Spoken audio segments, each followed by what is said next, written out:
It's another video from Ozzy's Robot. Brought to you by the Banana Collection. It's another crazy video from Bobby's or Johnny's or someone's robots. Hey, hello there, everyone. Welcome back to the Toys That Never End on the channel for the most spectacular and rare, amazing items. And you know what? Forget about subscribing. By now, you should make the pilgrimage to the collection, because you know what? This is among the things that I wasn't even sure I would film, but I said, for my loyal audience, nothing is out of line. Although as I'm filming this, I'm wondering if I'll ever post it. So it could be that I'm filming this for myself. I don't know. Sometimes I feel like some of these rare things should be better left undiscovered, because then you will be surprised if you make the pilgrimage to the collection. So with that out of the way, my friends, get comfortably ensconced in your giant lazy boy Barco lounging stool recliner, wherever the heck it's at. Maybe work, the kitchen, the living room, a cubicle, a coffee house. Kick back, grab a snack, clank and stir that coffee, or pop open that brewski. Maybe it's just a Mexican cola with real sugar, because you have to pay double or triple the amount to get real sugar if you don't want high fructose crap from Coca-Cola. And anyway, focus your attention on the amazement that is the Ultraman tank with monster. I've never seen one of these in the flesh until I held it in my very own fleshy human hands, and man, is this a doozy.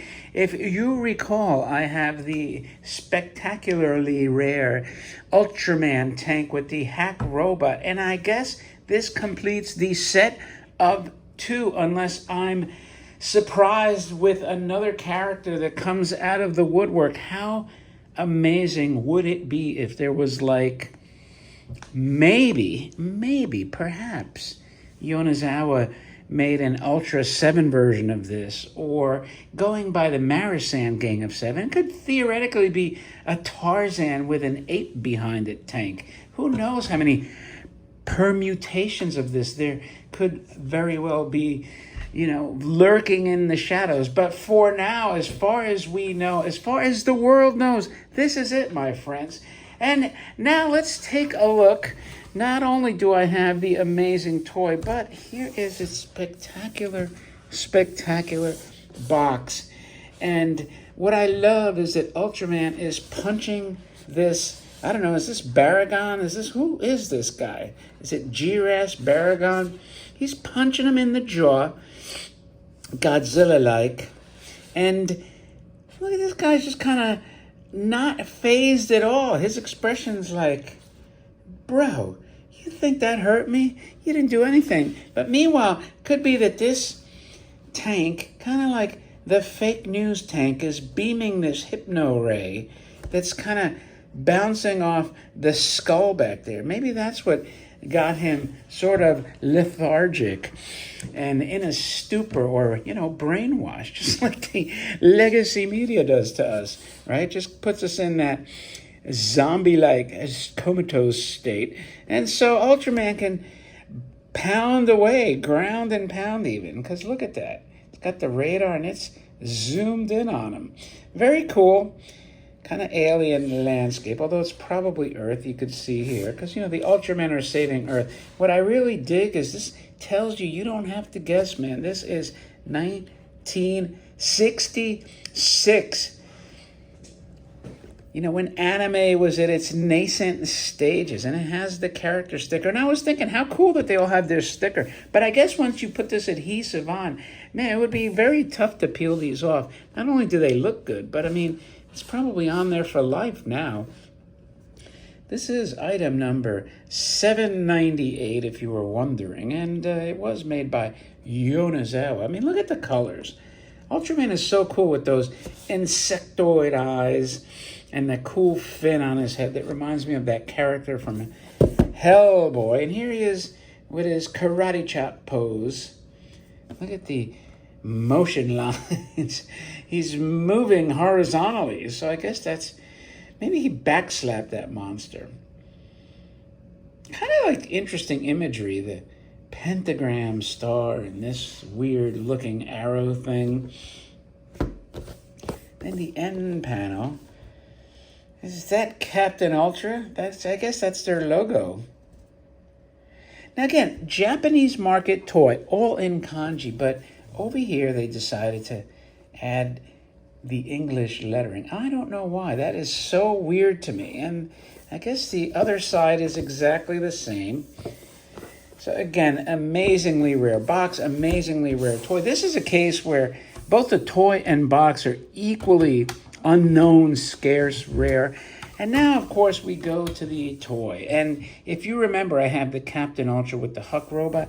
This one has the freaking monster. And it cracks me up because it's like he beat the crap out of the monster. But I'm going to take him home now, it's not like he's a prisoner. He's just like Ubering the guy, the monster, the gaiju, whatever, the reptilian. It's just funny to me. I kicked your ass. You want to lift? Yeah, sure. Take me to, Monster Alley, 123 Fake Street, please. Okay, hang on. So, anyway, it's a vinyl figure there and there. And he does have those insectoid eyes ready to light up the day. The rest of the tank is very similar to the Captain Ultra tank. And he does have the Yonezawa logo there. And I'm assuming, I've never turned this on. Kind of cool, these little spots look a little spacey. And it's sort of like a fuel pack here. It's kind of like burning through, jet propelled. Like a rocket booster. And the kanji up front. So now unfortunately though, I can't turn off. I turned on the light on the camera, but I'm going to get my bumpers.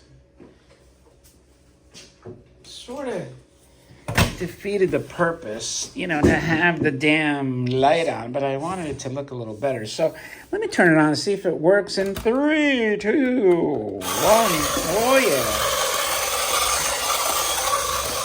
Bump and go, or mystery action.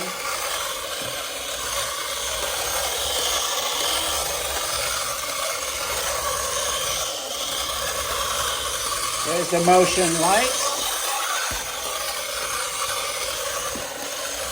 I'm going to give it another 15 seconds. I would go turn off the light, but I'm afraid if I leave my post, it might run off the table. And this was pretty pricey. Whoa. He wants to break the iPhone, that's fine.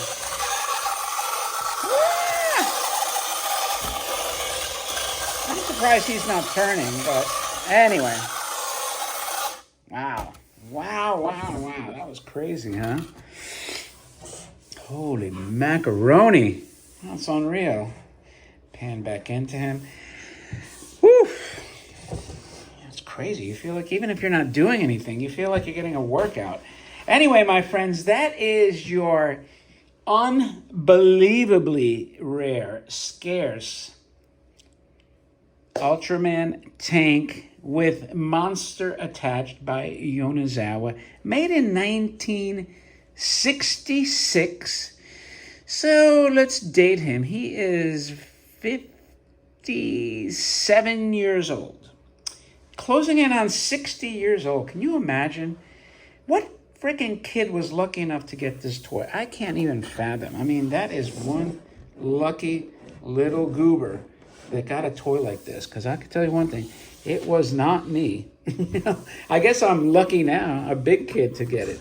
So anyway, let me know what you think. I'm trying to position it where there's no glare for this final beauty resting shot. So if you like this, if you like Captain Ultra or Japanese tin toys, battery toys, the apex, the golden age, the most colorful, I will conclude on this. Because I don't know if and when I'm even going to post this. And there may be this big article in Antique Toy World about the collection, and possibly me too. you know, when you look back at the toys from the turn of the century, late 1800s, to, let's say, the 90s, right? We'll throw in the Osaka tin toys for good measure. But realistically, you know, not counting retro toys, the creative apex, the color, the artistry of post-war Japanese tin toys is so phenomenal. Nothing will ever come close to this again. And I'm going to fly over this as I tell you because it's so cool. Look at that. I mean, the mixed media that was used, the artistry of the boxes. And I mean, this period from the 40s, I mean, not that the pre-war stuff wasn't cool too, because it was. But man, by post-war, just the proliferation of this stuff, the amount, the variety, the scope is just unbelievable. And then when you get the character stuff like this that also spawn TV shows, manga, you know, comics, whatever, it's just, I mean, a whole different level from, you know, any other toys that preceded it. Mechanical banks, cast iron toys. You know, now there were some beautiful, again, pre-war toys, but like, look at these, the visual impact of these boxes. I always say, you know, whether it's a movie poster, a comic book, I mean, these art scenes are equivalent to, I mean, this could be a cinematic poster. Yeah, it's really unbelievable. And then you have this like basically artistic sculpture to supplement it. So I think in the future, people will, rather than, you know, dying out with, I guess, older people, I think there will be kind of a rebirth. And hopefully that Mint in Box movie will emphasize the importance of these collectibles. With that, thank you, as always, my friends, for joining me. It's very much appreciated. And with that, I'll talk to you later.